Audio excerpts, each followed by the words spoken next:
నన్నెందుకక్కా అనుమానిస్తున్నావ్ అని పల్లవి అవనిని అడుగుతూ ఉంటుంది. నిన్ను ఎందుకు అనుమానించకూడదు పల్లవి.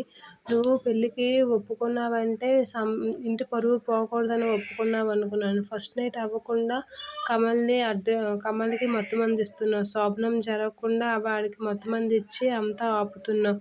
ఇప్పుడు శ్రీకర్ పెళ్ళి ఆపడానికి శ్రియ వాళ్ళ నాన్నగారితో మాట్లాడుతున్నావు.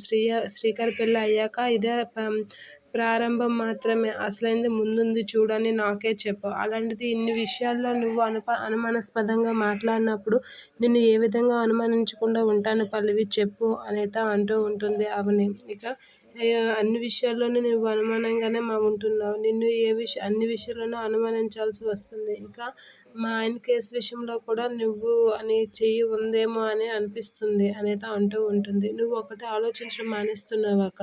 నేను బావగారిని ఎందుకు ఈ కేసులో ఇరికిస్తాను? అసలు నాకేంటి అవసరం? శ్రీకర్ అంటే నేను ప్రేమించాను. నన్ను మోసం చేసి వేరే అమ్మాయిని పెళ్లి చేసుకుంటున్నాడు కాబట్టి ఇదంతా చేసినా ఒక అర్థం ఉంది. బావగారిని నేనెందుకు అక్క ఏదైనా చేస్తాను? నాకేంటి అవసరం? అలా చేస్తే నాకేంటి లాభం? అనేత అడుగుతూ ఉంటుంది పల్లవి. ఆ మాటలకి అవని ఏదో అలా చూస్తూ ఉంటుంది. అనుమానించడానికైనా ఒక అర్థం ఉండాలక్క అనేత అంటూ ఉంటుంది. సరే మేము ఈరోజు ఆ పెయింటింగ్ కోసం వెళ్తున్నాం. నువ్వు మాతో పాటు రా అని అంటే నేను రాను అనేత అంటూ ఉంటాడు. ఎందుకు రావు? ఇంటి బాధ్యతలు అప్పచెప్పినప్పుడు ఇంటి సమస్యల మీద కూడా నీకు బాధ్యత ఉండాలి కదా.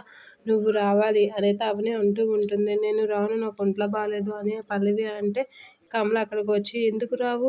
వదిన రమ్మని చెప్తుంది కదా. నువ్వు రావాలి. ఇంటి బాధ్యతలు తీసుకునేటప్పుడు ఇది కూడా నీ బాధ్యతే రా అని చెప్పి కమల అయితే పల్లవిని లాక్కొని వెళ్తాడు.